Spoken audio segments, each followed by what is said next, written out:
This is the Benjamin Zulu Global.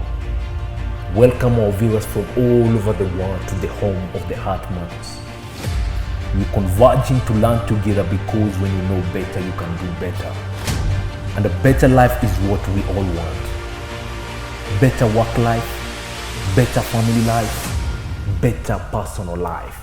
Welcome to this TBT Thursday, my dear listener. I told you that Benjamin is here for you. And today, we are talking about how do you know that you are wearing a badge of I have trust issues, okay? Remember, we are having this conversation at the backdrop of those who still are single and they're ready to mingle, ready to learn, you are willing. Remember, Benjamin has a desire for you, my dear listener, okay? You are a young person, you are a young woman, you are single, you have a desire to learn, you have a desire to socialize, you have some issues you don't know how you need to deal with. Benjamin has provided that opportunity for you, and that is why I've been telling you all along that take time and talk to Benjamin. The only number is gonna save you, my dear listener, +254 11 58 95 268. That is Benjamin's number. Call him and also check him out on his social media pages. Facebook, Benjamin Zulu Global. He gonna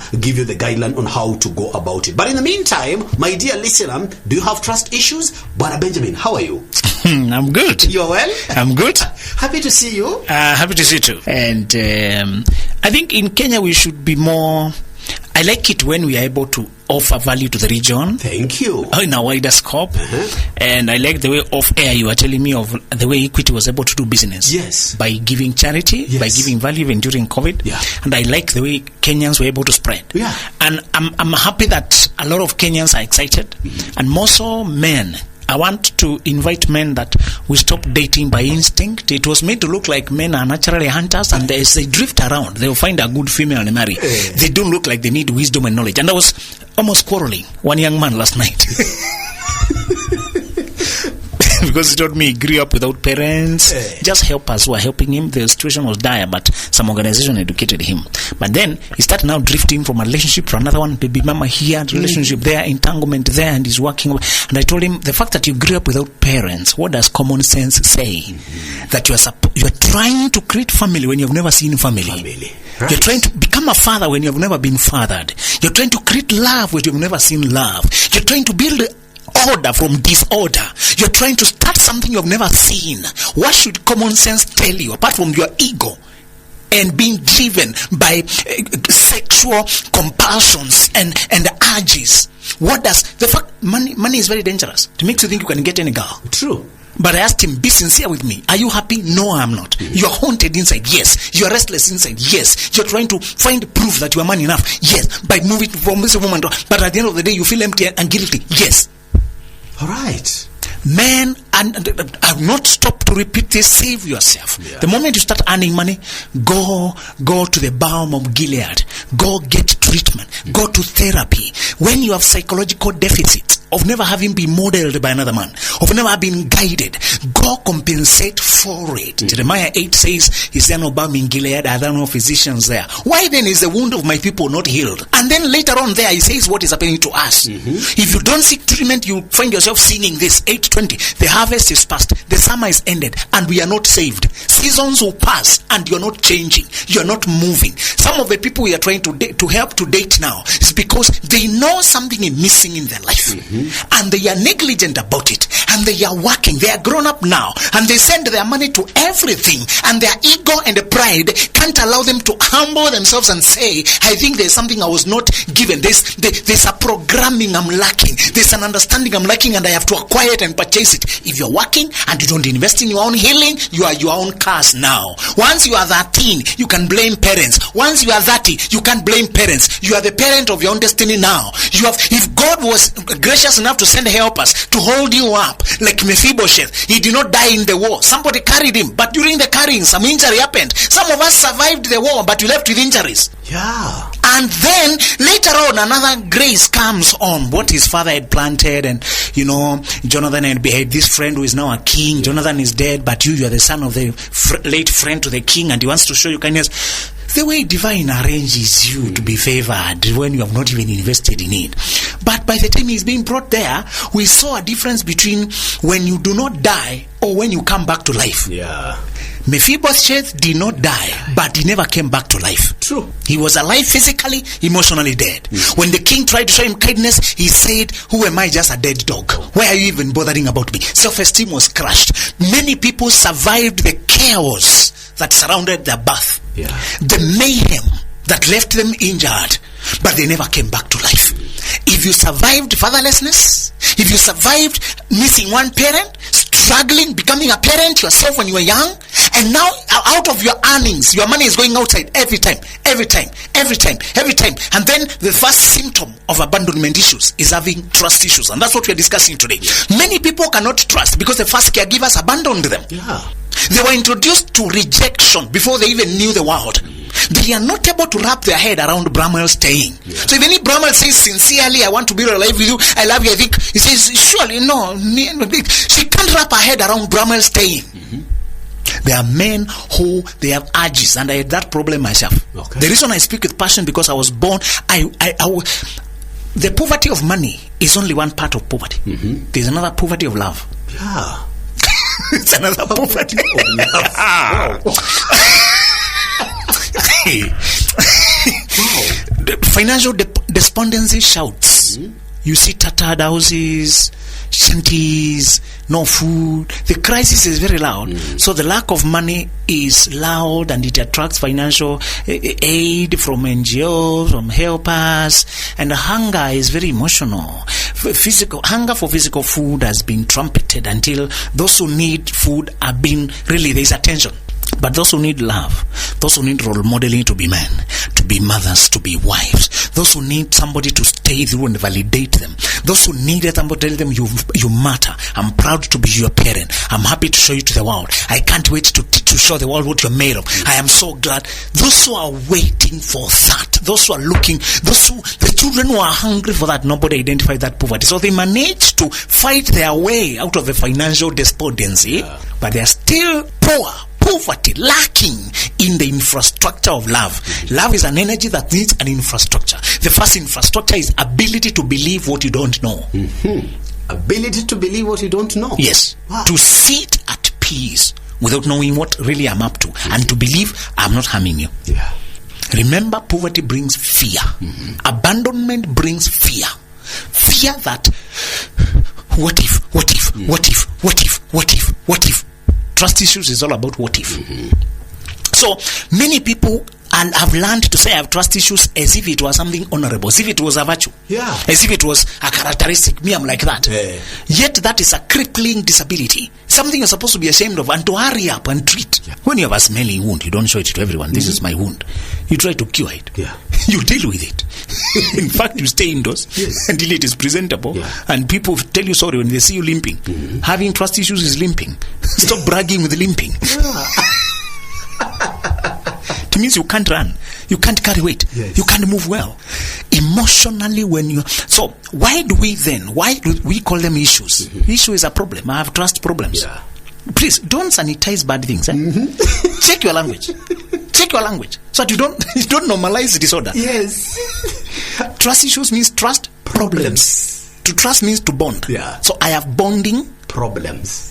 And then you go ahead to continue to joke with that person, and you want to marry them, and they told you they have a problem with bonding, with forming relationships, that they struggle to rest. They are anxious and paranoid, suspicious and fearful.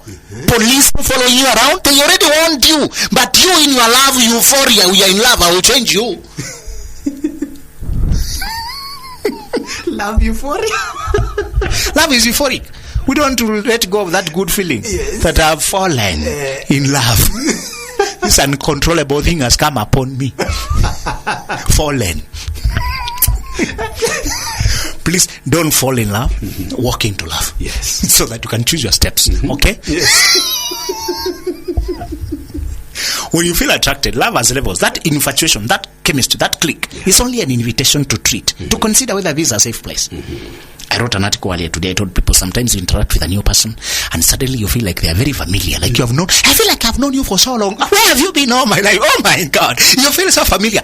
This person is new. the explanation is very scary. Yes. You're interacting with your caregiver in this person. It's a reenactment of your parent. Wow. My brother, you're in trouble. Stop celebrating it. Do you know that is what we say, Benjamin? Honestly, today you've got me off guard. That is what we say. It's a reenactment of your caregiver. Your brain is created to help you heal. Yeah. So if you had a troubled relationship with your parent, the brain starts looking to recreate that relationship in order to repair it. Yeah. You are very little. Children have two problems. They are powerless and voiceless. They look small. They look down upon. They have no control. So if you suffer during that time, later on when you get some power, you try to go and fix issues. Yeah. So your brain will try to look for replicas of the overpowering parent, of the inconsistent parent, this time round for you to relate well with them and fix that situation. But you might have sworn that you never marry a person who looks like your mother, who looks like your father. You might have consciously decided, because of the way they mismanage the family and cause chaos and tension and hurt you and do all this chaos. I can't wait to leave this home. I'll never. So you left with anger. You took an oath. But the oath is conscious. It's on a conscious level. But the programming is unconscious. That's the problem. That's why you don't know what you like about you. I don't even know what I like about you. Be careful when you can't tell what you like about people. It's an unconscious programming controlling you. No, it's not that witch doctor. It's not the auntie who went to Mombasa. No, please don't blame. So your brain is trying to recreate unfinished business to resolve it. Okay. Those attractions that feel very strong and they give you a kind of calm and you want to be with this person, they feel like you are peace. You are my peace. Be careful. When people start calling you their peace.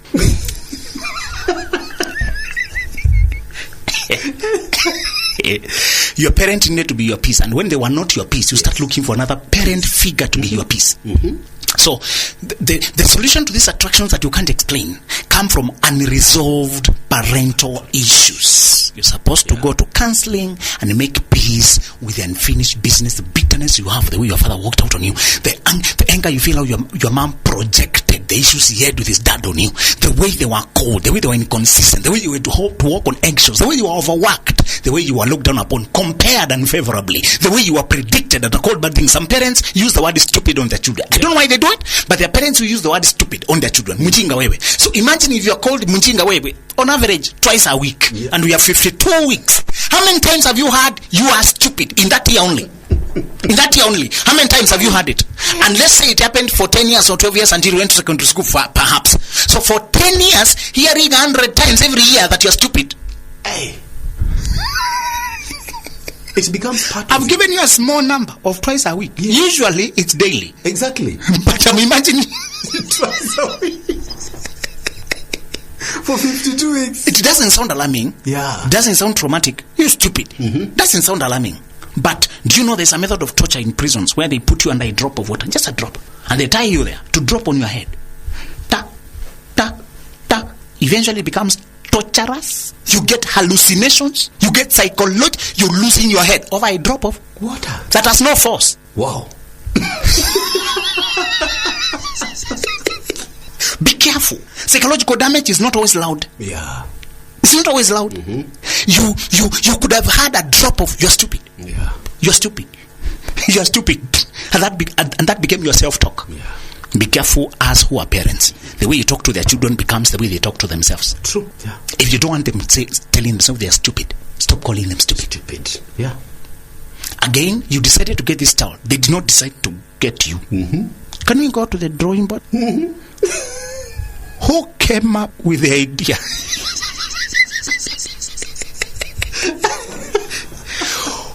Whose project is this stupid? This stupid project?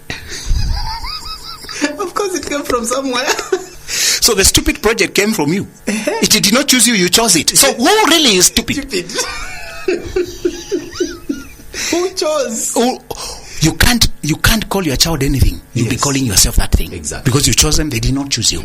So we are saying sometimes you have inability to bond because you have unresolved issues with your parents, and you keep bonding unconsciously. This relationship where you feel like a person is familiar, like destiny, fate, and it is too soon, is because you have unresolved issues. You're trying to find your parent again. And they become addictive. You know it's not healthy because you don't assess their character. You just get emotionally, helplessly, you fall in love. Yeah. And you throw your all, you can't even think. So the first sign that you have trust issues, and you keep swearing with it instead of seeing it as a symptom of parental issues, is that you keep falling in love with things you can't explain why you fall in love. Somebody tells you this person is has 3 children with another man, and now we have been dating. This is a 26-year-old boy. Imagine telling you about a 32-year-old serial baby mama. Yeah.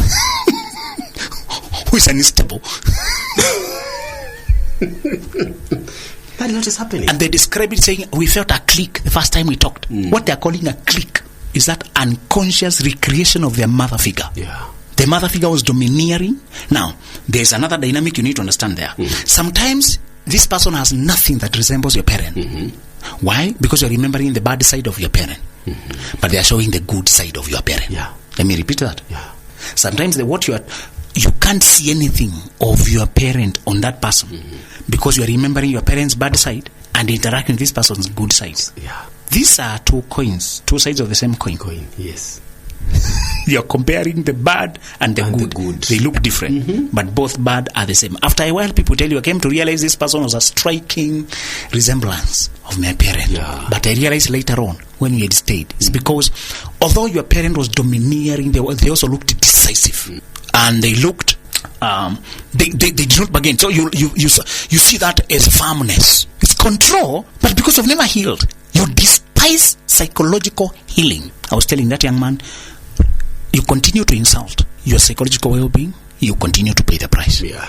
And that is what most of us are doing. People are walking around in psychological prisons that they were put by another. It was not your fault that they abandoned you.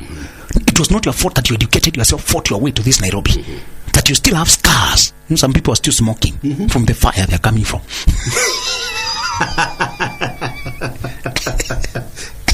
Yes. It was all fierce. They came out smoking. Yeah. But they're still smoking, they're still going to club, they're still sleeping with men, they're still dating, they're still trying to become a parent. Yeah. I don't get it, Bramwell. I don't get it. It took me 75 hours of personal therapy to step above my parental issues to talk about them as I'm talking today. 75. Yes, but I was forced by school. I love what you just said. You are forced by school. It was a requirement for So I admit I did not have the humility or the insight early on. I had not started working, of course, but I came to realize, looking at everybody who grew up under circumstances like mine, and up to today you have 0 hours of therapy. We want to become first world, but do you know America has normalized therapy? Yeah. Like dentistry. The person who passed by the therapist and one talked by the dentist talk the same. The same. Yeah. You're not seen to be crazy because you passed by your psychologist. Actually, they don't associate it to the crisis. They associate it to the well-being. Yeah. You did not give birth to yourself. You did not raise yourself. Why are you carrying the guilt that is not yours? I felt a lot of relief, Brahma, when I was able to talk from an independent place. There before, abuse was family secret. Abuse was what? Family secrets. It is true. Don't expose family. Yes. I could not talk. Today that I can talk on radio, I have a miracle. You know, you are waiting. Some of you are waiting for big miracles. Let me introduce you to another. But the fact you're talking about it, I can discuss where I was. One guy was not. I like the John 9. I keep repeating it because of that story. That man and me, same WhatsApp group. He was healed by a person people did not want to acknowledge that he's a healer. Yeah. And because he was grown up, but he was healed in a strange way. He did not see who healed him because he did something on him and sent him to go in his blindness and go wash somewhere. So by the time he began to see, the one who started the healing was not around. Yes. So he was taken to interrogation before even meeting the one who healed him. So I've been interrogated. What are you saying? Go, family. Why are you talking? So he was talking. Then they called the parents. because they are trying to silence him. Yes. Because he is a living proof of the one they are trying to deny. Oh, he says, is this your son? The parents said what everybody should say. He is a grown-up. He will talk for himself. Ask him. So, I'm a grown-up. Bramwell, my freedom came from knowing that I'm talking for myself. You know, sometimes they tell you, oh, this is family. Bramwell, once you become a grown-up, you're creating your own family. Yes. Stop being bound by history. Oh, we are family. You are a grown-up. You can talk for yourself. Yes. So he said, when they asked him, who is this Jesus you said healed? We only know Moses. This man is a sinner. Mm-hmm. He said, okay, whether he's a sinner or not, I don't know. What I know is, I can see. Once I was blind, but now I can see. Yes. And they continue asking him, I already told you and you want to hear it again. Do you also want to become his followers? So he met Jesus later. And told him, oh, so you are the one who healed me. Sometimes it's not. Let me tell you, and I like the method of God. Sometimes he doesn't waste too much time introducing himself. Yeah. He introduces his work. Yes. The work will talk. So, I tell God, whether you want to argue about God, I know I was blind and now I see. Yeah. Bramwell, I was not going to be a stable man with one woman. Never. Mm-hmm. So the first issue you could be struggling with trust issues is because where you were born, there was no trust. There was nothing to trust. There was no stability, no consistency, no reliability. There was nothing to resemble safety that you could count on. Mm-hmm. You trust people who are safe to count on. Are we together? Yeah. Wow. If your parents were not safe to count on, they abandoned you to the dead, left you in the world alone. If you are meant to feel vulnerable, alone and unsafe, don't even try to trust. You can't. You can't. True. We were discussing signs that the one you want to marry is unfit for marriage. One sign is that they don't have the ability to rest when they can't see what you're doing. Okay. They call you 74 times when you're on air. You have to switch off the phone because they don't possess the ability to rest when they can't see you. That person does not need marriage, they need healing. Can you stop marrying people who belong to the ward? Stop taking people to the pulpit and saying, I do, when they should be in the ward saying, I need to be healed. It is true, Benjamin. But you see, we are carried by appearances, the shape, the feeling, the psychological conditioning. The second reason why you think there's a twisted pride people find when they are going against the grain. They think by not being healthy, now they are unique. Oh, it's a twisted kind of pride. And they start bragging. It's the same thing you see people carrying another one on wheelchair to beg. And the one who's dragging them is not sick. Yeah. They start using the sickness, the condition as an identity, as a way to bargain through life. So when they say I have trust issues, they want you to work extra hard to reassure them and carry the burden of the relationship because they have a disability to believe you. So you have to reassure them 20 times. Yeah. People are leaning on psychological disabilities to make you work extra hard over time to carry the weight of the relationship you alone. Run. Thank you. So they keep measuring it to trap you. Yeah. If you want me, just know I have a disability, you have to carry me. Okay, we're using psychological disability, though sensitivity, to liken it to the physical. The physical is not chosen. Sometimes you don't choose it. Yeah. But psychological, it may have been caused by another person. But for you to stay with it is your own choice. You have chosen. At some point when you become a grown up, you own up your own journey in life. Yeah. You own up where you're going. How you are behaving is up to you. Don't say I saw this at home. So I knew I was up against a very high uphill task. I wanted to do three things that were almost impossible from where I was standing.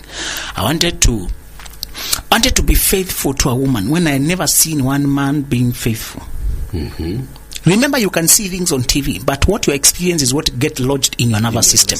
Your family, you soak it like nutrients. You're planted like a tree the way it is planted on a certain ground. That's what you soak in. So even if you know intellectually your friend has a happy family, that your friends at school, their parents are happy, you see it from outside. What you are soaking in is where you are planted, not what you are watching. That's how we are created to absorb where we have been placed. So I grew up without seeing anything in my nervous system, where the small world of family, it was polygamy and chaos. So I was trying to build a family and be faithful. I determined that I would marry in a wedding. As the first guy in the family I'd seen extended and all that. Especially the dad's side, it was totally messed up. And I wanted, mom came from polygamy, my dad from polygamy. Wow. The grandpa on mom's side was a witch doctor. Mm-hmm. The other one was a traditional brew, but they were both. One was a spiritual outlaw, the other one was a legal outlaw. Now I'm coming from outlaws, and I'm trying to be an in-law. Coming from outlaws, trying to be an in-law.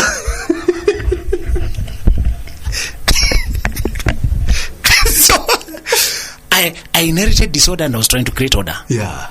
But the first blessing is to diagnose your problem. Thank you. Yeah. Many people have not diagnosed their problem. And they're very impatient when you try to diagnose them. That young man I was talking, so he's just jumping to, so what should I do? I say, see, you're not patient to even analyze the diagnosis and the layers of your problems. Yeah. Which means you're not even patient to go through the healing. Mm-hmm. You'd rather stagger all the way to your death. Mm-hmm. Driven by compulsions that you've refused to sit and face. For as long as you don't face your demons, they run the show. Wow. Powerful. Yes. Until you stop running, turn around and face them. Yeah. And give them names. Now, this one is called descending from disorder. Mm-hmm. Me, I had 3. Descending from this. Descendant of disorder. That's one. The second thing, I was trying to live a sane life. Yeah. You know, some of you take sanity for granted. It was rare to find my dad in the evening being sane. He was always drunk and insane. Psychotic, anxiety, shouting, kicking everyone, unhinged, unstable. I've never seen a gentleman, and I was trying to become a gentleman. Look at that. You know, I know there are people whose fathers were reverends, gentlemen, or they were sober people. Yeah. That was not my reality. From early childhood, I remember my mother being beaten by 3 big men, and she's pregnant. Look at that. Crying. I still have the images. When I'm only 3, cleansing a plate of food and feeling helpless. I still remember coming home from school to hear shouts and villagers cheering when your mother is being beaten. And there's a cheering squad of villagers. And those are your childhood memories. But you're trying to create a happy home. I wish you luck. Number 3.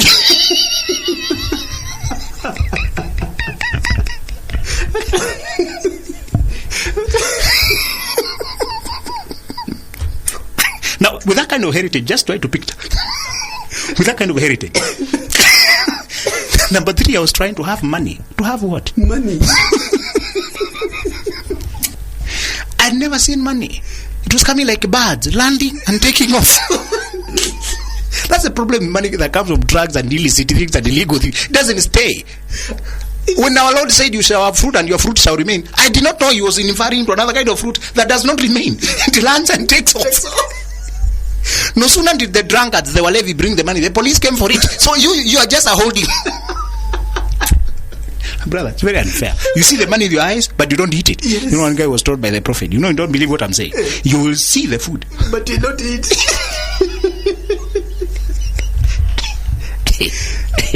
So, having those 3 major challenges, brother. Yeah. Now I see why I needed 75 hours. Why? And if you're listening to me and you're pitying me, you better look at your situation. Exactly. This time they were pitying our Lord when he's carrying the cross. And he said, like, if you're doing this to a green tree, yes, what will they do when it is dry? He tell them, don't worry about me, I'm finishing my mission.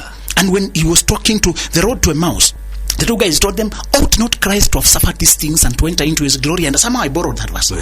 Some things you needed to suffer them, because that's where you were born. You could not run away from them. Yeah. There was no way out.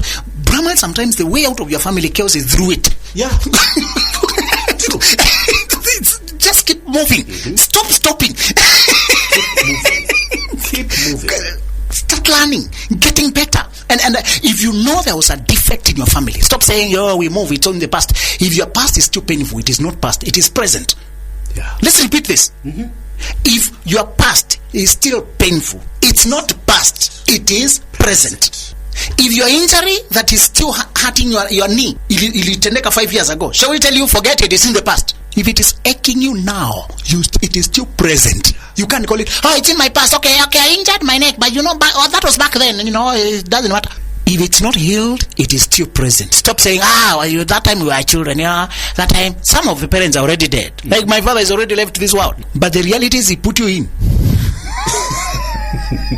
They're still present. Yeah. Mephibosheth was put in that chaos by his grandfather Saul. And his father Jonathan died because of those chaos. Yeah. Him he survived, but they dragged him. You know, you can have death in your living life. You are alive, but there is death operating. Yeah. Killing joy, killing hopes, killing dreams, The second reason why you might have trust issues is because, like me, you inherited a messed up background, layers of demons, disorder. There's a journey between here and the time you shall be able to trust. Bramwell, the reason I could not talk to a woman by the time I'm even, finishing degree, guys are thinking about marrying. Me, I knew I have another cycle. Yeah. I do not have a psychological language, but I just knew if I attempt now, it would just be sporadic and chaotic, like it was with those other guys who came from. So the second reason, it's not to do with you, but you need a journey. Yeah. For me, it was 75 hours of therapy, organized by God. I hope God sometimes God has to trap some of us. I like that. I hope God corners. God can corner you. Yes. Especially men. Yes. Men are very proud. True. Even Christian men. Yes. Pride inside there. Amen with pride. Amen with ego. Amen with defensiveness and denial. Amen. Amen. You'll be cornered by God. Even use prayer. Others use bottle. Others use beer. Yeah. Men use a lot of things to conceal. For me, it was fire. Be careful with fire, brothers. Fire. Yes. Calm down. Sometimes you need to cool the fire, so that you can go to the basics. So, for me, what I struggled with was layers of dysfunction, layers of struggle, and I was not going to connect until I journey. Yeah. The last reason I want to tell them to stop wearing these trust issues as a badge of honor. You need community. Yes. You don't want to be alone in this world. You know it. Yeah. You know it. You want connection. You want to be felt. You want intimacy. You want to share your life with another. You many people put it like, I have not planned to live. I don't see myself living single all my life, but so they put it in indirect. Somehow. Especially women. Yes. It is very difficult for them to own up that they want marriage. I don't know why. Some sort of discomfort. Yes. Do you want to marry? Okay, I've not imagined myself being single all my life. What are you saying? Can you just be direct? If you want to buy a car, you don't tell sellers. I don't imagine myself be working on using matatu all my life. What are you saying? Are you looking for a car? Which type? How far are you? What's your budget? Can we talk business? Yeah. Many people know they want marriage, but they are not working on the things that they will need to work inside the marriage. I like that. You want it? Can you work in it? Yeah. Wanting is only a desire. Working is functionality. Capacity. Do you have capacity for it? For me, I knew very well. I had not seen monogamy. I had not seen godliness. I had not seen a nuclear family. That was a term in school. Some of you are born in it. Some have studied it in school. Nuclear. Yes. And we are trying to create what you've never seen. Yeah. Genuine love and no chaos. To this day, and one guy told me he removed a belt quickly. And his wife got a panic attack. Removing a belt, just undressing after you come home. Without his knowledge, that's a trigger for the wife. That's how their father would remove the belt to beat them up. Look at that. Many people have a lot to overcome, but they are careless about it. Yeah. I finish by telling you may have trust issues because you have not seen what you're trying to create. You are given actually the opposite. But you know very well you want marriage. You know very well you want family. You know very well you want love. And yet trust is the bond that creates love. And instead of working on it, you start measuring it because you're avoiding. Healing is painful, Brahma. Healing. Very painful, true. You have to lower your trouser for somebody to inject you another private place. Yeah. Painful. And sometimes shameful. Intrusive exercises. One time the nurse was a young girl. I was very uncomfortable telling me to lower my trouser, man. No, surely. Can you do this side? No, this part. I don't know why they compare. My blood circulates everywhere. That one I'm sure. So if you put here, I'm sure. People avoid healing because it is painful. But I want to ask you, do you want the one of pain of healing and relief and peace thereafter? Or you want to remain hurting and stuck and spreading the pain to people who did not cause it?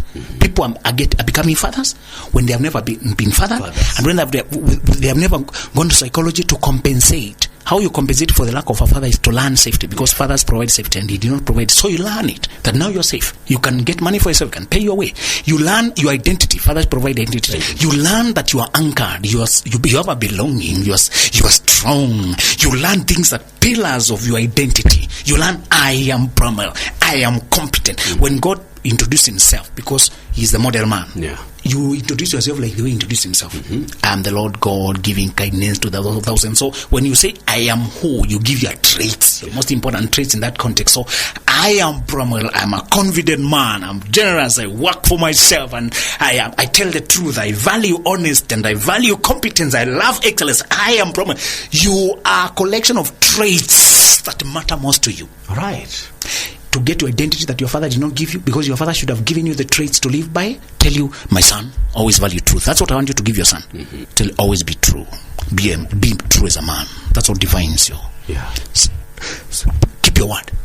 A man is his word. So from there, the son will say, my father told me a man is his word. That's his identity.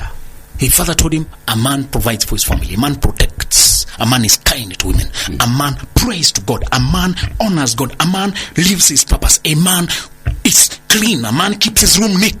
That's the identity a man gives his daughter, his son. And they begin to say, who are you? I am my father's son. They start there by saying who I belong to. Then they say why they are on earth. I am here to do a very good show, to deliver on mission, to teach people. My mission is, identity came from fathers. When they were not there, you get it yourself by developing those traits that shall define your existence. Yes. All right, and that is why Benjamin is here, dear listener, to make sure that you develop those traits. Remember, if you don't heal from what hurt you, you are going to bleed on innocent people who had nothing to do with the heart. Okay? And that is why Benjamin is here, Bwana Benjamin. 11th is the D-Day. Yes. Okay? Where you are going to train this. But we're talking about training. You're talking about equipping. You're talking about giving us the skills that we need so that we can get an edge in life. Women especially asking whether to be handed men. Women want handout. And me, I'm telling them, I'm giving them head out. Head out, not handout. I like that. Some of them are incapable of managing a man now. They're full of anger and bitterness and suspicion. I have trust issues and they're still looking for a man. Some of them have been buying love with their body. Yes. Some of them are... I told them, sometimes it's not a man you need, it's healing first. Healing first. Those who have healed and developed themselves, now they need skills on how to step up to the podium, to visibility, to interactiveness, to emotional presence, to skills of how to initiate connections, to show up in the right groups. Nowadays, we have more groups than our fathers. Yeah, true. We have online. Today, you can participate in 5 groups without living where you are. 5! Your father couldn't do that. Yes. Why are we complaining? It's better today. It's easier today than then. Yes. You can check people without spending money and going for 2-hour coffee, very awkward, and you can't have conversation. You can tell that one here in 2 seconds of a chat. This one, there's nothing here. And you move on. Yes. You can check. I used to check people when in class. My classmate would, you focus. It's 2 window shopping for women here. But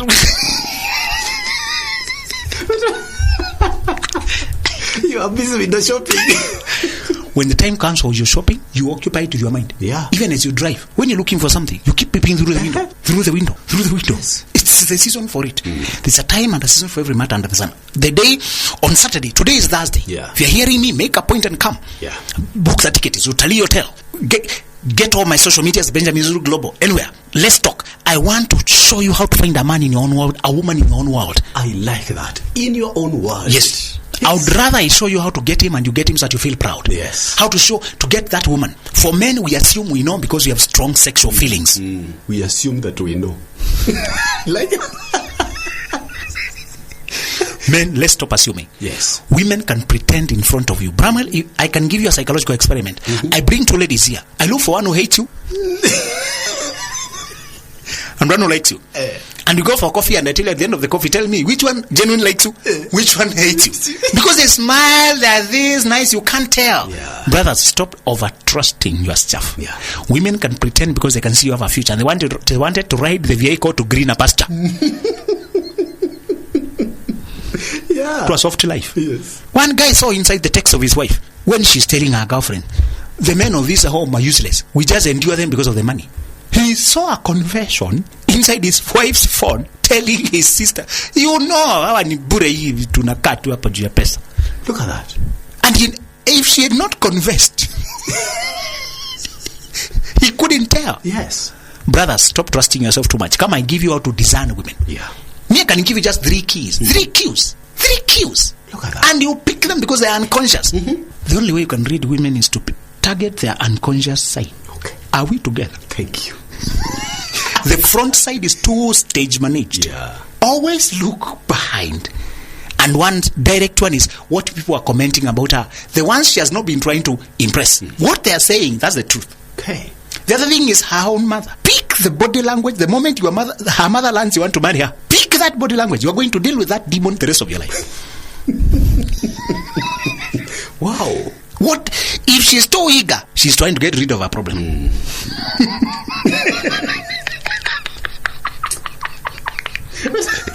Too eager to release. Even giving discounts, you know, when you are looking for anybody to get rid of this, you're going to be given discounts in terms of dowry. You're trying to introduce the topic. You're another thing is to find a way using all the methods you can to peep into her space. Yes. Where she lives when nobody's watching. Your home will look like that. Exactly. If she has micro-comrades, also known as cockroaches. That is how your home will look. Exactly. You are installing your home builder. Yeah. Never get into the woman's body, into her eyes. Don't focus. Don't ask for photos. Don't drool. Don't talk at night when she's in the bedroom. You are assisting yourself to be hypnotized by her charm. Thank you. Which blinds you to her character. Yet you don't marry the charm. You marry the character. The cake has a lot of icing, decorated sugar on top. But what we eat really is the inside. And that is exactly what Benjamin is going to make you experience. Thank you so much, Benjamin. Most welcome. Always a pleasure having you every Thursday, my dear listeners. So tell a friend to tell a friend. Benjamin is here so that you can actually learn from him. I thank God because he has enabled me to tap into Benjamin's wisdom, and that is why I'm becoming better and better every other day. And that is exactly what I want you to experience, okay? So get in touch with Benjamin, especially get in touch with him on Facebook page, Benjamin Zulu Global. Asante sana bwana Benjamin. Most welcome. This is the Benjamin Zulu Global. Welcome our viewers from all over the world to the home of the Heart Matters. We're converging to learn together because when you know better, you can do better. And a better life is what we all want. Better work life, better family life,